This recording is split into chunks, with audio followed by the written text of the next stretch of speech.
ከመይ ጌርና ኢና ቴብል ኣብ ፕረዘንቴሽን ንጥቀም ዝተፈላለየ ኣገዳሲ ዝኾነ ሓበሬታ ብመልክዕ ቴብል ጌርና ኣብ ፕረዘንቴሽንና ፕረዘንት ክንገብሮ ንኽእል ኢና። ሕጂ ንኣብነት ሓደ ነፃ ዝኾነ ፕረዘንቴሽን ከፊት ኣለኹ ኣነ እዚኣ ስለ ዘይተድልየኒ ከልግሳ እየ። ቀፂለ ኣብዚ ሓደ ብላንክ ፕረዘንቴሽን ከምፅእ ብድሕሪኡ ኢንሰርት ዝብል ታብ ይኸፍት። ቀፂለ ኣብዛ ካልአይቲ ዘላ ቴብልስ ትብል ሓደ ግሩፕ ኣለኒ። ኣብዚ ቴብልስ ምስ ኣተኹ ብመልክዕ ከምዚ ገይረ ብቅርፂ ማለት እዩ ቴብል ክሰርሕ ክእል እየ። ሕጂ 4 ታይምስ 5 ቴብል ይብለኒ ኣሎ። ሓሙሽተ ናብ ሮውስ ኣሎኒ ማለት እዩ። 4 ከዓ ኮለምን እዩ ዝዛረብ ዘሎ። ስለዚ ከምዚ ጌርና ቴብል ክንሰርሕ ንኽእል ኢና ማለት እዩ። ስለዚ ኣነ ለሰይ 4 ብ4 ቴብል ፈጢረ ኣለኹ ማለት እዩ። ሕጂ 4 ብ4 ቴብል ምስ ፈጠርኩ እዛ ቀዳመይቲ ዘላ ብዛ ላዕሊ ዘላ ትሪእዋ ዘለኹም ድምቕ ዝበለ ሕብሪ ጌራትላ ኣላ ማለት እዩ። ሕጂ ፓወርፖይንት መብዛሕትኡ ግዜ እዚ ድምቕ ዝበለ ሕብሪ ብላዕሊ እንድሕር ገይርዎ ከም ሄዲንግ ገይሩ ይወስዶ ስለ ዘሎ እዩ። እዚ ታሕቲ ሃስስ ኢሉ ዘሎ ከዓኒ ከም ትሕዝቶ ገይሩ ይምልከቶ ስለ ዘሎ እዩ። ስለዚ እቲ ቴብል ምስ እተናዮ ናይ ባዕላ ኣብዚ ቴብል ቱልስ ዝብል ሓደ ግሩፖ ተፈጢሩ ኣሎ ማለት እዩ። ይረአየና ኣሎ። እዚ ግሩፕ እዚ ቴብል ቱልስ ዝብል ዘሎ ብዛዕባ ቴብል ዝምልከቱ ኮማንድስ እዩ ዘጠቃልል። እዛ ቴብል ቱልስ ድማ ኣብ ክልተ ተኸፊላ ንሪኣ ኣለና ማለት እዩ። ዲዛይን ዝብል ኦፕሽን ኣለና፣ ሌይኣውት ዝብል ከዓ ኦፕሽን ኣለና ማለት እዩ። እዚ ሕጂ ኣብቲ ኖርማል ተራ ግዜ ኣይመፅን እዩ። ቴብል ስለ ዘእተና ግን ንቴብል ጥራይ ተባሂሉ ቴብል ቱልስ ዝብል ሓደ ግሩፕ ተፈጢሩ ኣሎ። ኣብዚ ዲዛይን ኤን ሌይኣውት ዝብል ከዓ ኦፕሽን ሒዙ መፂኡ ኣሎ ማለት እዩ። ሕጂ ኣብዚ ዲዛይን ምስ ኣተና ብዛዕባ ዲዛይን ናይዚ ቴብል ዝምልከት ዝተፈላለዩ ኮማንድስ ኣለዉ። ንኣብነት ኣብዚ ቴብል ስታይልስ ዝብል ኣለና። እዛ ቴብል ስታይል እዚኣ ኣነ ከምዚኣ ክትከውን ኣይደለኳን። ንኣብነት ከምዚ ዓይነት ጸሊምን ጻዕዳን ክኸውን ድሕዳ ደልዮ ኣብዚ ክመርፅ ክእል እየ ማለት እዩ። ዝተፈላለየ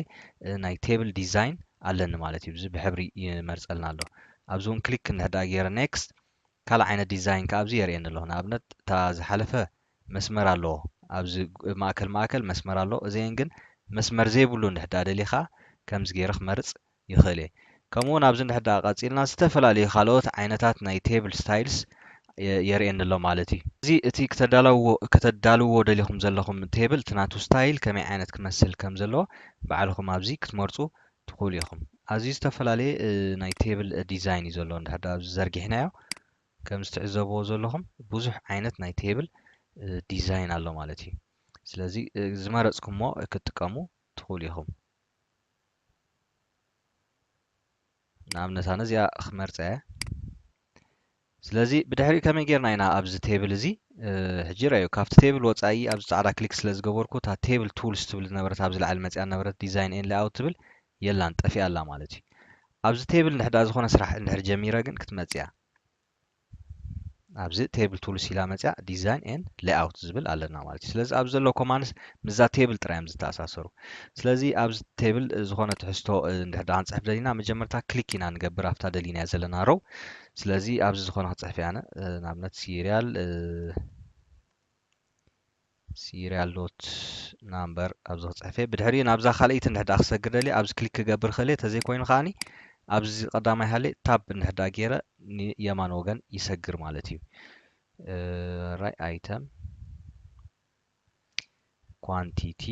ኤንድ ዩኒት ፕራይስ እንድሕዳ ኢለ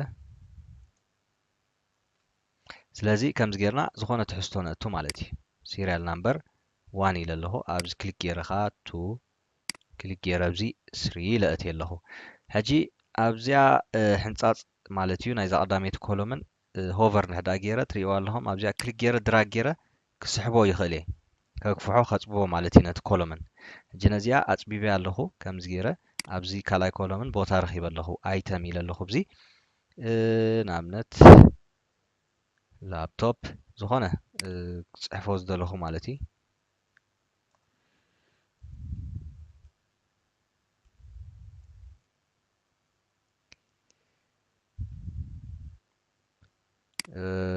ካልእ ስላሽ ኢለ ጽሒፈ ኣለኹ ኳንቲቲ 2 1 2 ኢለ ጽሒፈ ኣለኹ ስለዚ ኳንቲቲ ኻ እንድሕዳ ኸጽባ ደሊኻ ሲምፕሊ እዛ ናይ ማውስ ከርሰረይ ናብታ ሕንጻ ዘላታ ምስ ኣቕረብኳ ናብ ከምዚ ዓይነት ክትቅየራ ክሊክ ገይረ ድራግ ገይረ እየ ድስሕቦ ማለት እዩ ከምዚያ ገይረ ኸጽባ ኸለ ተደሊኻ ከግፍሖ ኸ ይኽእል እየ ማለት እዩ ስለዚ ኣነ ከምዚያ ገይረ ኸጽባ እየ ድሕሪ ኣብዚ ኻ ዝኾነ እንድሕዳ ክንጽሕፍ ደሊና ኻ ብተመሳሳሊ ማለት እዩ ክሊክ ጌርና ኣብታ ዝደለናያ ኣብኣ እንጽሕፍ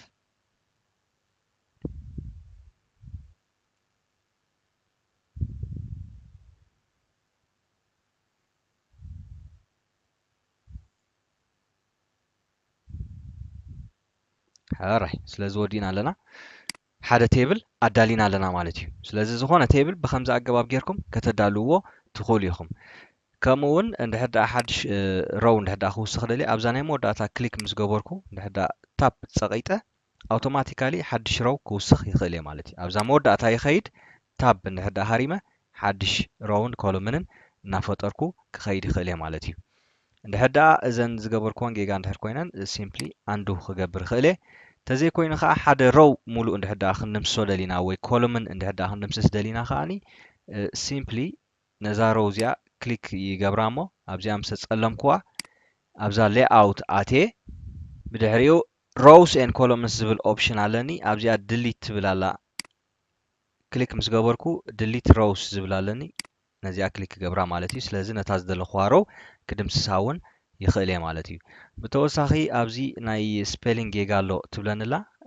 ሲምፕሊ ራይት ክሊክ ገይረ ከዓኒ እቲ ናይ ስፔሊንግ ጌጋይ ክእርሞ ይኽእል እየ ማለት እዩ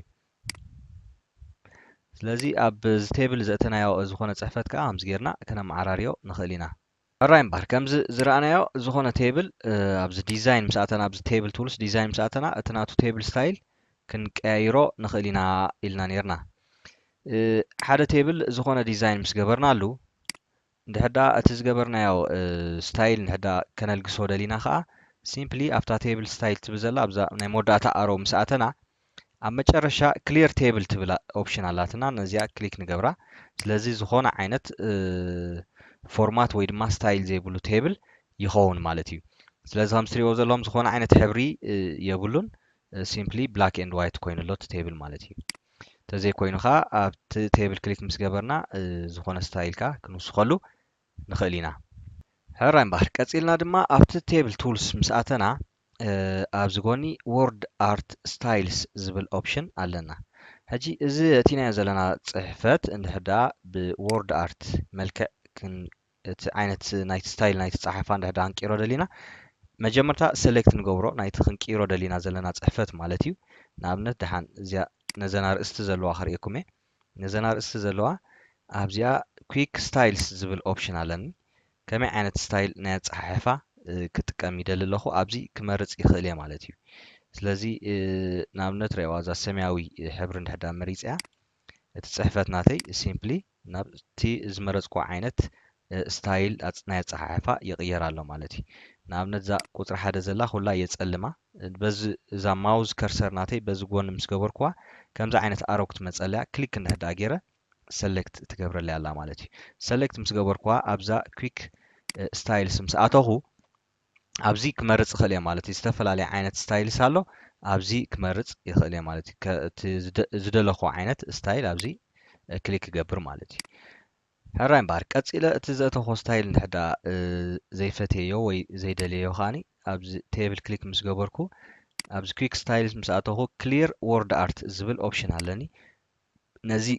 ክሊር ምስ ገበርክዎ እቲ ናይ ወርድ ኣርት ስታይል ዝነበረ ኩሉ ፍቲ ፅሕፈት ኣብቲ ቴብል ይለግስ ወይ ድማ ይድምሰስ ማለት እዩ ከምኡውን ኣብ ቴብልና ዘሎ ትሕዝቶ እቲ ናቱ ፅሕፈት እንድሕዳ ፎርማት ክንገብሮ ደሊና ሲምፕሊ ክሊክ ንገብር ኣብታ ቴብል ኣብዚ ሆም ዝብል ኦፕሽን ኣቲና እውን ከምቲ ኩሉ ግዜ ንገብሮ ፎንት ክንቅይረሉ ንኽእል ኢና እንታይ ዓይነት ፎንት ዝመረፅናይ ዓይነት ፎንት ኣብዚ ክነእቱ ንኽእል ኢና ማለት እዩ ከምኡውን ሳይዝ ናይቲ ፅሕፈት ክንቅይሮ እንድሕዳ ደሊና ከዓ ሕጂ 18 ኣሎ ንኣብነት 11 እንድሕር ገይረዮ ከም ዝዕዘቦ ዘለኹም ይደቅቕ ኣሎ እቲ ፅሕፈት ከዓ እቲ ናቱ ሳይዝ እንድሕዳ ክተመዓራርይዎ ትኽእሉ ኢኹም ማለት እዩ ብከምዚ ኣገባብ ጌርኩም ስለዚ ኣነ ድሓን 18 ክገብሮ እየ ከምቲ ዘሎ 18 ገይረ ኣለኹ كمون حبر نحدا هنقيرلو دلينا أبز أتينا خا زخون عينة حبري كنقيرون نخلينا مالتي سلازي إذا أبز زولو أوبشنز كا بزقباء خنتقاملو نخلينا هراي مبال ناب تيبل تولز نملس هجي هراي قصيلنا نريا دما افت تيبل ناتنا شيدينج نحدا خنقبر دلينا نابنا زا ايتم تبزلا بوكس أبا كليك نقبرمو أبزي شيدينج تبل أوبشنالاتنا أب ديزاين مساعتنا مالتي تحدا زخون حبر مريضنا نايتا بوكس تيا ويكا نايتا سيل تيا كمزا عين الشيدينج يهلوها مالتي تمساسال نامنت أب كوانتيتي نحدا كليك يرا نامنت كأيه ندهر مريضة كأيه عينة شيدينج أب يونيت برايس كأيه ندهر مريضة ويكا قطليا ندهر مريضة خمزا عين الشيدينج كا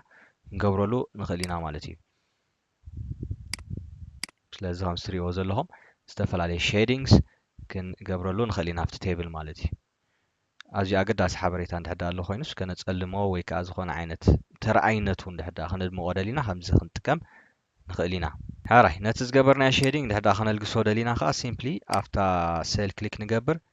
ኣብ ሼዲንግ ንኣቱ ኣብ ታሕቲ ኖ ፊል ዝብል ኣለና ማለት እዩ ኖ ፊል ክሊክ ንገብር እዘይ ኮይኑ ንኩለና ፀሊምና ከምዚ ከዓ ሼዲንግ ኢልና ከዓ ኖ ፊል ዝብል ኦፕሽን ክንመርፅ ንኽእል ኢና ማለት እዩ ስለዚ እቲ ሼዲንግ ዝነበረ ለጊሱ ኣሎ ማለት እዩ ብዙሕ ዓይነት ኦፕሽንስ ኣሎ ብዚ ናይ ሼዲንግ ንኣብነት ኣብዚ ኣይተም ክሊክ እንድሕር ደኣ ጌርና እዚአን ክንሪአን ፀኒሕና ሞር ፊል ካለርስ ዝብል ኣለና ብዙሕ ዓይነት ሕብሪ ምርጫታት ኣለና ኣብዚ ካስተም ሕብሪ እንድሕር ደኣ ክንመርፅ ደሊና ካብዚ መሪፅና ኦኬ እንድሕር ደኣ ኢልናዮ ከምኡ ዓይነት ሼዲንግ ክገብረልና ይኽእል እዩ ማለት እዩ ብተወሳኺ ኣብዚ ኣይድሮፐር ዝብል ኣለና ባዕልና ሕብሪ መሪፅና ከዓ እንታይ ዓይነት ሕብሪ ንኣብነት ካብዚ ምስከርና ሕጂ ኩሉ ፃዕዳ ስለ ዘሎ ምናልባት ከምርፀና ይክእልን ንኸውን ኣብዚ እንድሕዳ ክሊክ ገይረ ልክዕ ከምዚ ዓይነት ሕብሪ መሪፅኪ ግበሩሉ ኢልያ ኣለኹ ማለት እዩ ኖ ፊል ክብለ ቀፂልና ኣብዚ ፒክቸር ዝኾነ ስእሊ እንድሕር ደኣ ከም ሼዲንግ ክንጥቀመሉ ደሊና ከዓኒ ኣብዚ ክንጥቀም ንኽእል ኢና ማለት እዩ ስለዚ እቲ ናይ ቴብል ሼዲንግ በዚ ስእሊ እዚ ባክግራውንድ ኮይኑሉ ኣሎ ማለት እዩ ኣብዚ ግራዲየንት ሕብሪ ሕውስዋስ ናይ ሕብርታት እንድሕር ደኣ ክንጥቀም ደሊና ኣለና ኣብዚ እንድሕር ኣቲና ኣብዚ ቴክስቸር ዝብል ኣሎ ናይ ቴክስቸር ዝተፈላለየ ክንመርፅ ከዓ ንኽእል ኢና ማለት እዩ ኣብዚ ከዓ ቴብል ባክግራውንድ ዝብል ኣሎ እዚ ናይ ብምሉእ ናይቲ ቴብል ባክግራውንድ ሕብሪ ክንመርፅ እንድሕር ደኣ ደሊና ማለት እዩ ሕጂ ፃዕዳ እዩ ፀኒሑ እቲ ባክግራውንድ ሕብሪ ግን ነቲ ቴብል ብምሉእ እንድሕር ደኣ ባክግራውንድ ክንገብረሉ ደሊና ኣብዚ ኣቲና ልክዕ እዘን ተን ስቴፕሳተን እንተን ዝድገማ ኣብዚ ኣቲና ክንመርፅ ንኽእል ኢና ማለት እዩ ኣራይ እምበር ስለዚ ከምዚ ጌርና ከዓ ባክግራውንድ ክንገብረሉ ንኽእል ኢና ማለት እዩ ቀፂልና ክሊክ ጌርና እቲ ባክግራውንድ ከነልግሶ እንድሕር ደኣ ደሊና ሲምፕሊ ኣብዚ ቴብል ባክግራውንድ ኣቲና ኖ ፊል ዝብል ኦፕሽን ንመርፅ ስለዚ ፃዕዳን ፀሊምን ንኾን ኣሎ ማለት እዩ ቀፂልና ኣብዚኣ ሌኣውት ትብል ካልእ ታብ ኣላትና ኣብዛ ሌኣውት ትብል ምስ ኣተና እዛ ቴብል ኩላ ክሊክ ገይረ ኣለኹ ወይ ድማ ነዛ ቀዳሞት ዘለዋ ሮስ ክሊክ ከፀልመነ ብድሕሪኡ ኣብዚ ኣላይንመንት ዝብል ኦፕሽን ኣለና ኣላይንመንት ዝብል ግሩፕ ኣለና ኣብዚ ምስ ኣተና ሌፍት ጃስቲፋይድ ኣሎ ሰንተር ጃስቲፋይድ ክትገብርዎ ትኽእሉ ኢኹም ራይት ጃስቲፋይድ ከዓ ክትገብርዎ ትኽእሉ ኢኹም ነቲ ፅሕፈት ማለት እዩ ከምኡውን ኣብ መንጎ እቲ ሰል ከዓ ኣብ ከመይ ከባቢ ክህሉ እንድሕር ደኣ ደልዮ ኮንኩም ከዓ ኣብዚ ኣላይን ቶፕ ኣላይን ሰንተር እዚ ከዓኒ ኣላይን ቦተም ዝብል ኦፕሽን ኣለና ንኣብነት ኣብዚኣ ክሊክ ገይረ ክስሕባ እያ እሞ ሕጂ ኣግፊሐ ኣለኹ ከም ትሪእዎ ዘለኹም ነዚኣ ሰሌክት ገይረ ኣለኹ ሕጂ እዚ ኣላይን ቶፕ ስለ ዘለዎ እቲ ፅሕፈት ኣብ ላዕሊ እዩ ዘሎ ማለት እዩ ቨርቲካሊ ክንሪኦ ከለና ናብ ላዕሊ ኣትይሎ ኣላይን ሰንተር እንድሕር ደኣ ጌርና ቨርቲካሊ ከዓ እዚ ከዓ ሰንተር መፂሎ ቦተም እንድሕር ደኣ ጌርና ከዓኒ ኣብ ታሕቲ ይኸውን ኣሎ ማለት እዩ ስለዚ ከምዚ ጌርና ከዓ እዚ ናይ ኣላይንመንት ኦፕሽንስ ክንጥቀመሉ ንኽእል ኢና ከምኡ ናይ ቴክስት ዳይሬክሽን ዝብል ኦፕሽን ኣለና ኣብዚ ሆሪዞንታል እንድሕር ደኣ ክኾነ ኢልና ፅሕፈት ከምዚ ክንመርፅ ንኽእል ኢና ሮቴት ኦል ቴክስት 90 ዲግሪ እንድሕር ደኣ ኢልና ከዓ ከምዚ ዓይነት ኦፕሽን ይህልወና ሮቴት ኦል ቴክስት 270 ዲግሪ እንድሕር ደኣ ሮቴት ጌርና ከዓ ናብ ከምዚ ዓይነት ይህሉ ማለት እዩ ስለዚ እዚ ክትፍትንዎ ትኽእሉ ኢኹም ባዕልኹም ኣነ ሆሪዞንታል ክገብሮ እየ ቀፂልና ንዕዘቦ ድማ ከምኡ ኣብ ሌይኣውት ከለና ኣብዚ ሰል ሳይዝ ዝብል ሓደ ግሩፕ ኣለና ማለት እዩ ሄይት ናይቲ ሰል ከምኡውን ዊድዝ ናይቲ cell you determine ዝገብረና ከምኡ distribute rows and distribute columns ዝብል ካ option ኣለና ንኣብነት ኣብዚ እዛ ቴብል እዚኣ ኩላ select ገይረ distribute rows እንድሕዳ ኢልያ ብምሉእ እቲ rows ትሪእዎ ኣለኹም ማዕረ ቁመት ኣለዎ ማለት እዩ ማዕረ እዩ እቲ size ናይቲ rows ማዕረ ኣሎ ማለት distribute columns እንድሕዳ ኢልየ ረእይዎ እዛ serial number ሒዛ ዘላ ኮሎምን ፀባብያ እዛ item ዝብል ኮሎምን ሒዙ ዘሎ ከዓኒ ገፊሕ እዩ ዘሎ ማለት እዩ ሕጂ select ገይረ distribute columns እንድሕዳ ኢልዮ ማዕረ ኮሎምንስ ይህልዎ ማለት እዩ ሳይዝ ናይቲ ኮሎምን ትሪእዎ ኣለኹም ሓደ ዓይነት እዩ ዘሎ rows ከዓኒ distribute rows ስለ ዝበልና ሓደ ዓይነት ኣሎ ማለት እዩ ሕጂ ከነፅቦ ከነክፍሖ እንድሕዳ ደሊና ግን ከምዚ ዘርአኹኹም ከምዚኣ ጌርና select እናገበርና ከነፅብብ ከነግፍሕ ንኽእል ኢና ማለት እዩ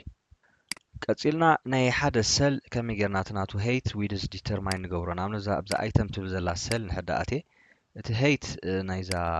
item ትብል ዘላ ክሊክ እንድሕዳ ገይረ ይረእይዎ height ናይዛ ሰል እዚኣ ዲተርማይን ገብሮ ኣለኹ ስለዚ ኩለን ብሓደ ስለ ዘለዋ ናይ ኩለን ሳይዝ ከዓ ይቕየር ኣሎ ማለት እዩ ዊድስ ከዓ እንድሕዳ ክውስኸሉ ከጉድለሉ እንድሕዳ ደሊኻ ከምዚ ጌርና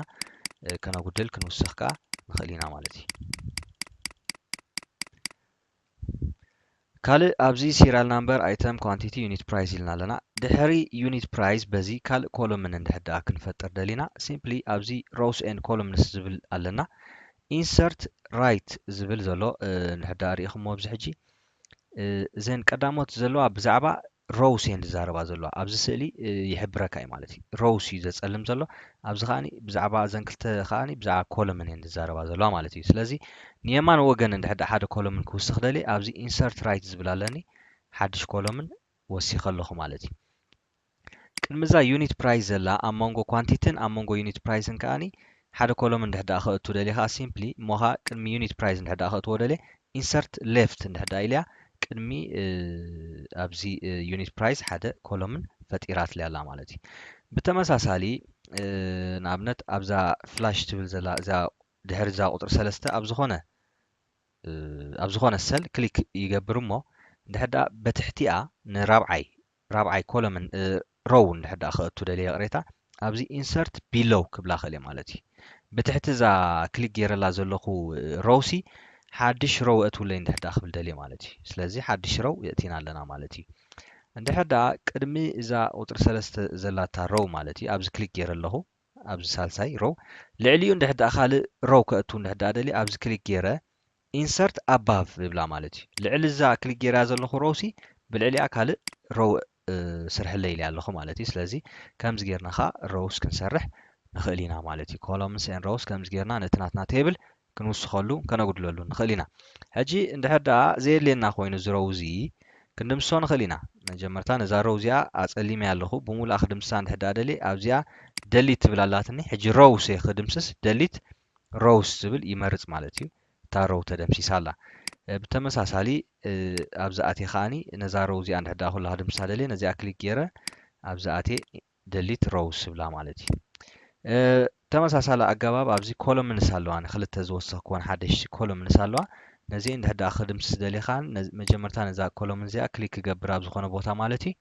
ኣብዚ ደሊት ኣትየ ደሊት ኮሎምንስ ይብላ ከምኡውን ነዚኣ እንድሕዳ ክድምሳ ደልየ ነዛ ኮሎምን እዚኣ ኸ ኣብዚ ክሊክ ገይረ ኣብዚኣ ኮይንኻ ደሊት ኮሎምንስ ክብላኻ ይኽእል እየ ማለት እዩ ኩላታ ዝሰራሕኽዋ ቴብል ክድምስሳ እንድሕዳ ደሊኻ እንታይ ይገብር ኣብዛ ቴብል እዚኣ ክሊክ ክገብር እሞ ደሊት ዝብል ኦፕሽን ኣለኒ ኣብዚ ደሊት ቴብል ዝብል ክሊክ እንድሕዳ ገይረ ኩላታ ቴብል ተደምሲሳ ኣላ ማለት እዩ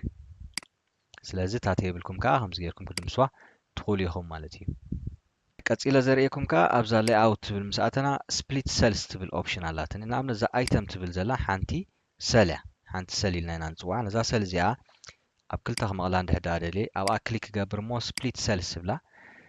ከመይ ጌርካ ክትመቕላ ደሊኻ ናምበር ኦፍ ኮሎምንስ ኣብ ክልተ ኮሎምን መቐልያ እቲ ናምበር ኦፍ ሮውስ ግን 1 ከም ዘለዎ ይኹን እንድሕዳ ኢልያ ንኣብነት ኦኬ እንድሕዳ ኢለ እዚኣ ርእዋ ኣብ ክልተ ሰል ተመቒላ ኣላ ማለት እዩ ስለዚ ከምዚ ጌርና ኸ ዝኾነ ሰል ከምዚ ጌርና ክንመቕሎ ኸ ንኽእል ኢና ማለት እዩ ኣራይ ቀፂልና ንሪኦ ድማ ነዚ ቴብል እዚ ናቱ ኣላይመንት እንድሕዳ ከነመዓራር ደሊና ድማ ክሊክ ንገብር ኣብዚ ቴብል ኣብ ዝኾነ ቀፂልና ኣብዚ ቴብል ቱልስ ሌይኣውት ኢልና ምስ ኣተና ኣሬንጅ ዝብል ኦፕሽን ኣለና መወዳእታ أبزي align زبل option አለው ንኣብነት align left እንድሕዳ ኢልና ናብ left ወገን ይጽጋዕ እቲ table align center እንድሕዳ ኢልና ናብ center align right ኢልና ኻ ናብ right ወገን ይጽጋዕ ኣሎ ማለት እዩ ቀጺልና ኣብዚ ኻኒ vertical ኻ align top እንድሕዳ ኢልና ንላዕሊ ወገን ደይብሎ እቲ table-ና align middle ኣብ ማእከል ይኸውን align bottom ካ ኣብ ታሕቲ ይኸውን ኣሎ ማለት እዩ ስለዚ ከምዚ ጌርና ኻ ናይቲ table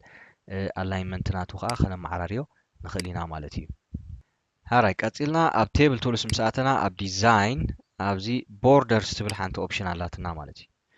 እዛ borders ትብል ዘላ ንኣብነት እዛ table ኩላ select ክገብራ ያነ ኩላ select ገይረ ኣለኹ ኣብ border ምስ ኣተኹ no border እንድሕዳ ኢልያ እቲ ውሽጢ ዝነበረ ብምሉእ ሕንጻጻት ጠፊኡ ኣሎ ማለት እዩ all borders እንድሕዳ መሪፀ ኩሉ እቲ ሕንጻጻት ይመጽእ ከምኡውን inside borders እንድሕዳ ገይረኻ inside borders ጥራይ